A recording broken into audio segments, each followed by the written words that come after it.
Rajiv schooling में आप सबका स्वागत है। आज हम सब जानेंगे दर्पण। दर्पण द्वारा प्रतिबिंब का बनना, कि दर्पण किस प्रकार प्रतिबिंब किसी भी वस्तु का इमेज का बनाता है, प्रतिबिंब बनाता है, और प्रतिबिंब बनाने के लिए क्या कंडीशन होना चाहिए, कौन सी शर्त होनी चाहिए कि कोई भी वस्तु का प्रतिबिंब दर्पण बनाए, और किस आधार पर दर्पण द्वारा प्रतिबिंब बनता है, कब वस्तु का प्रतिबिंब दर्पण द्वारा बनेगा और कहाँ पे बनेगा, इसकी हम सब विवेचना करेंगे। जैसे कि लिखा हुआ है, दर्पण द्वारा प्रतिबिंब का बनना, यानी कि दर्पण किस प्रकार प्रतिबिंब बनाता है, इसकी हम जानेंगे।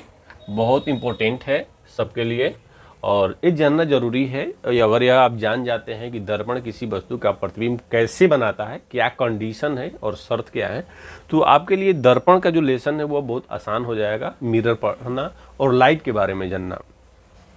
जैसे कि 3 कंडीशन होते हैं मिरर द्वारा किसी भी वस्तु का प्रतिबिंब बनाने के लिए।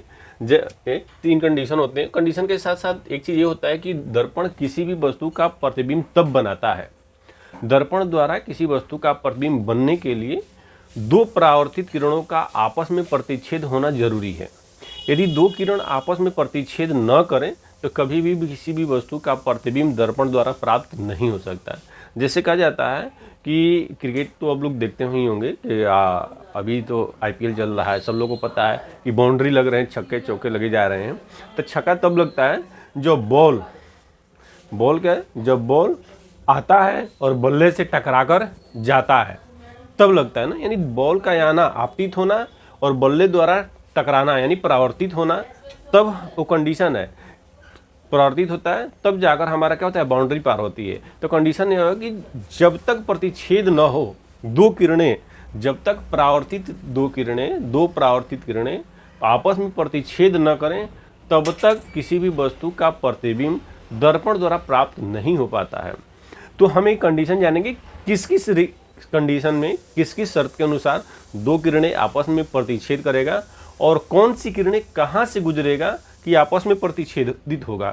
इसके साथ साथ फर्स्ट में यह होता है, कंडीशन में यह आता है कि कोई भी अगर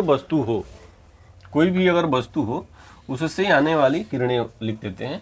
जैसे आप सब भी जानते हैं यह एक मिरर है। कौन सी मिरर है? कॉनकेव मिरर है। इसको अवतल दर्पण कहते हैं। और इस दर्पण का अवतल दर्पण है, इसका मैं नाम लिख देता हूँ। इसका नाम है M1 M2। आप जानते भी हैं कि दर्पण के मध्यबिंदु को क्या कहते हैं? दर्पण का ध्रुव कहते हैं। तो यह दर्पण का मध्यबिंदु होगा, मिड पॉइंट है, इसका ध्रुव कहते हैं। ध्रुव को हमेशा P से डिनोट करते हैं। और दर्पण का ये मुख्य अक्ष है, मेन एक्सिस होता है, प्रिंसिपल एक्सिस। तो दर्पण का मुख्य अक्ष क्या होता है कि दर्पण के ध्रुव, वक्रता केंद्र और वक्रता त्रिज्या को मिलाने वाली जो रेखा होता है वह उसका मुख्य अक्ष होता है।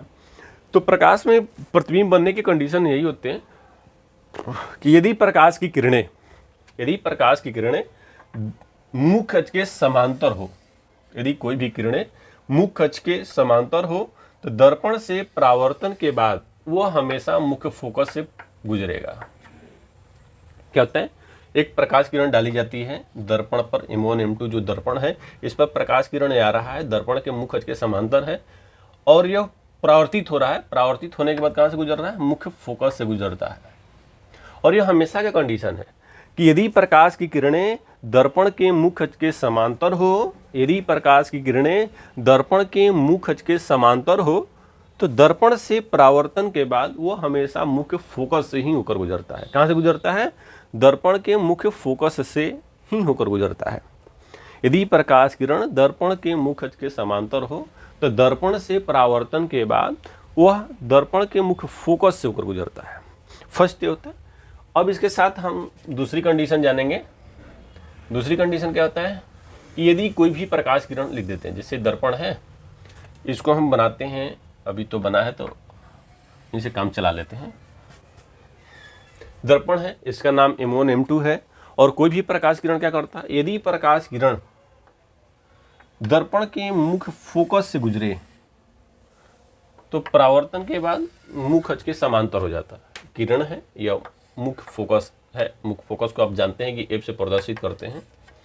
अगर प्रकाश किरण क्या हो रही है, मुख्य फोकस से गुजरता हो तो दर्पण से परावर्तन के बाद वो क्या होता है, मुख्य अक्ष के समांतर होता है। यह कंडीशन सेकेंड है। कंडीशन क्या होता है कि यदि प्रकाश की किरणें मुख्य अक्ष के यदि प्रकाश की किरणें दर्पण के मुख्य फोकस से होकर गुजरता हो तो परावर्तन के बाद वह मुख्य अक्ष के समांतर हो जाता है। यदि प्रकाश किरणें दर्पण के मुख्य फोकस से होकर गुजरता है तो वह परावर्तन के बाद दर्पण के मुख्य अक्ष के समांतर हो जाता है। ये दूसरी कंडीशन थी। थर्ड कंडीशन हम लोग लिख लेंगे, ये सेकेंड था। अब आते हैं तीसरे नंबर पे कि किस किस कंडीशन से प्रकाश की जो किस किस कंडीशन से क्या होता है प्रतिबिंब बनता है, प्रकाश किरण का गुजरता है।